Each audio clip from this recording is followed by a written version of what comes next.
Pemantik radikalisme itu bisa dari berbagai hal.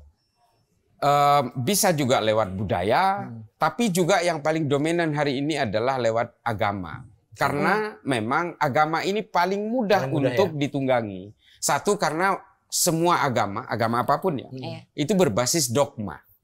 Percaya nggak percaya harus percaya. Yang kedua adalah di situ ada kemartiran. Konsep kemartiran ini kan dimiliki oleh semua agama. Kalau mati berjuang untuk agamamu, syahid, surga atau martir, kamu akan langsung masuk surga.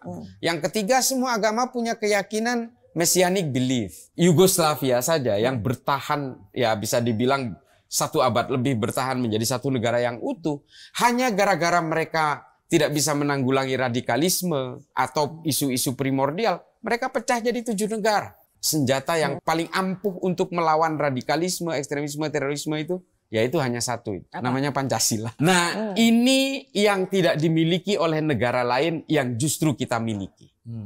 Nah, ini yang harus dijaga.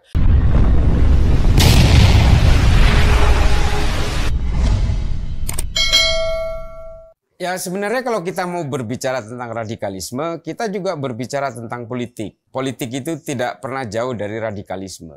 Radikalisme itu terbentuk karena kepentingan-kepentingan politik. Meskipun diawali dari intoleransi. Jadi kalau kita bicara radikalisme, ini kan tidak berdiri di ruang hampa. Diawali dulu dengan sikap-sikap intoleransi, kemudian terbentuk radikalisme, radikalisme membentuk ekstremisme, ekstremisme membentuk terorisme. Nah, terorisme ini adalah level terakhir dari proses rangkaian ini. Tapi semua ini dari berbagai kejadian ya, baik secara historik maupun secara empirik, semua ini bersinggungan dengan kepentingan-kepentingan politik.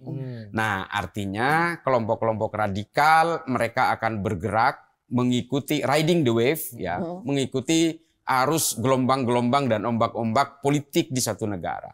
Ini terjadi dimanapun. Jadi kalau kita bicara radikalisme, kita tidak bisa membicarakan hanya radikalisme ansih.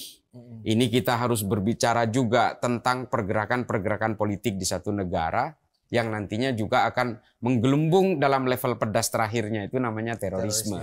2014 itu kan sudah mulai adanya penggunaan politisasi agama. Munculnya ijtima ulama-ulamaan yang mendukung salah satu capres. Di Pilkada DKI 2017 itu muncul dan itu betul-betul menjadi trigger paling awal dari brutalitas penggunaan politisasi agama di Indonesia dalam dunia demokrasi setelah masa reformasi. Kemudian 2019 itu menjadi alat mempertegas untuk penggunaan politisasi agama sebagai alat untuk menggelembungkan elektoral. Nah, 2024 ini kemudian menjadi melting pot-nya. Posisi 2014, Pilkada DKI 2017, 2019, ini kan aktornya masih itu-itu saja. Nah, otomatis 2024 tidak akan menjauh dari berbagai kelompok-kelompok yang berusaha membajak jubah-jubah kesalehan dan membajak simbol-simbol agama untuk kepentingan politik. Ini tidak akan bisa dihindari. Nah, kelompok-kelompok radikal ini berada di antara berbagai lini-lini protokoler gerakan-gerakan itu. Radikalisme itu memang selalu menunggangi agama untuk bisa mencapai kekuasaan. Secara historik, baik kita lihat dari literatur sejarah di dalam agama-agama itu selalu menunggangi berbagai agama untuk mencapai kekuasaan. Nah, disitulah radikalisme itu sudah mulai terbentuk, terdevelop, ada political engineering yang menggunakan jubah-jubah agama itu. Ini terjadi di semua agama. Bukan hanya Islam, bukan hanya Kristen, tapi juga Hindu, Buddha, dan berbagai sekte-sekte lain. Dan jangan lupa juga, ini kan kelompok kanan yang menggunakan agama. Yang menggunakan kelompok kiri juga ada. Ada anarkisme, ada fasisme, komunisme, juga bisa menggunakan tunggangan-tunggangan itu untuk mencapai kekuasaan. Bisa juga dia menunggangi momentum-momentum politik tertentu yang akan digunakan. Kita tahu ada revolusi Bolshevik, ada juga misalnya metodologi yang dilakukan oleh Hitler dengan menggunakan simbol-simbol primordial, supremasi kekuasaan ras Arya dan sebagainya. Jadi memang hal-hal yang bersifat identitas dan primordial ini akan selalu menjadi sasaran empuk dari satu gerakan politik. Saya kebetulan memang sudah puluhan tahun lah, bisa dikatakan puluhan tahun berkelana ke berbagai negara konflik. Jadi saya memang ya kemana-mana lah, ke negara-negara Afrika yang memang terlibat dalam konflik. Saya sudah datangi Somalia, Nigeria, negara-negara tanduk Afrika, Republik Afrika Tengah, termasuk bagaimana sih terciptanya genosida Darfur dan sebagainya. Negara-negara yang tidak bisa move on dari berbagai konflik itu sampai hari ini adalah negara-negara yang gagal untuk menanggulangi radikalisme. Radikalisme sendiri secara definitif ya, itu memang belum ada satu kesepakatan yang utuh dari berbagai akademisi di dunia. Banyak pemerhati ini misalnya Daniel Kohler, Elena Gruening, Scott Atran, Mark Juergensmeyer, termasuk dari berbagai pemerhati akademisi dari Arab seperti Syekh Usama Said Al-Azhari.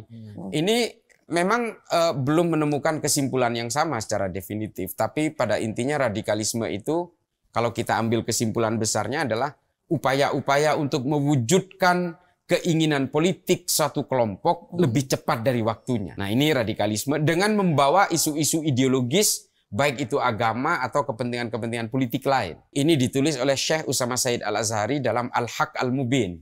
Nah ini yang sampai hari ini definisi radikalisme yang saya pakai itu ini. Negara-negara yang saya datangi itu hampir bisa dikatakan homogen. Somalia misalnya. Ini satu negara agamanya sama. Bahkan mazhabnya sama. Alirannya sama. Tafsir-tafsir agamanya sama. Tapi kenapa mereka itu tidak bisa selesai dari berbagai pergolakan-pergolakan konflik yang setengahnya dikuasai pemberontak bernama Al-Shabaab, setengahnya lagi dikuasai oleh pemerintah resmi Somalia. Padahal mereka bisa dikatakan homogen. Negara-negara Arab yang hari ini berkonflik padahal mereka bisa dibilang homogen juga. Tapi Indonesia ini kan unik. Indonesia ini kan negara nggak masuk akal. Ini the impossible state. Negara modern dengan 17.000 pulau, 800 kurang lebih suku, dengan 800 kurang lebih bahasa, bisa berhimpun menjadi satu negara berdaulat hingga hari ini 78 tahun. Ini kan unik sekali. Kalau Indonesia ini ada di Arab, mungkin sudah pecah menjadi 20 negara. Ada satu suku induk, meskipun ada subetnik-subetnik. Ada satu bahasa, meskipun dialeknya saja yang berbeda. Misalnya kohwah, ada yang gohwah. Nah ini kan dialek saja, tapi bahasa induknya itu Arab. Agamanya bisa dibilang sama, Islam semua. Hanya 4% yang non-Islam di Arab. Tapi mereka tidak bisa menjadi satu negara yang utuh. Negaranya kan perintil-perintil tuh Mas. Kuwait, Oman, Bahrain, Yaman Utara, Yaman Selatan, Saudi, Yordan. Ini kan negara kecil-kecil. Tapi Indonesia, saya kan asli Madura nih. Dengan Surabaya itu hanya dipisah oleh selat yang kurang lebih 3 mil. Sekarang ada jembatan. Dilewati itu hanya 5 menit. Tapi budayanya berbeda, bahasanya berbeda, totally.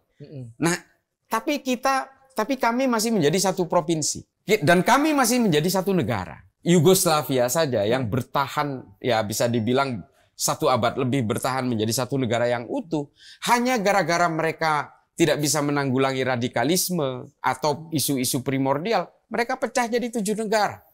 Ada Montenegro, Estonia, ada Czech, ada apalagi itu Serbia, nah, terus ada Bosnia juga, itu terpecah menjadi 7 negara. Tapi Indonesia ini ternyata memang beda dengan mereka. Kalau saya menyimpulkan senjata yang paling ampuh untuk melawan radikalisme, ekstremisme, terorisme itu, yaitu hanya satu, namanya Pancasila. Nah ini yang tidak dimiliki oleh negara lain yang justru kita miliki.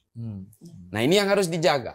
Ketika negara-negara itu terlibat konflik karena sibuk membangun tembok-tembok, tapi mereka lalai membangun jembatan. Kita hari ini di Indonesia juga membangun tembok-tembok itu, baik secara politik, ekonomi, budaya, agama, dan seterusnya. Tapi Pancasila lah yang membuat jembatan di antara semua tembok-tembok. Karena begini, pemantik radikalisme itu bisa dari berbagai hal. Bisa juga lewat budaya, tapi juga yang paling dominan hari ini adalah lewat agama. Karena memang agama ini paling mudah untuk ditunggangi.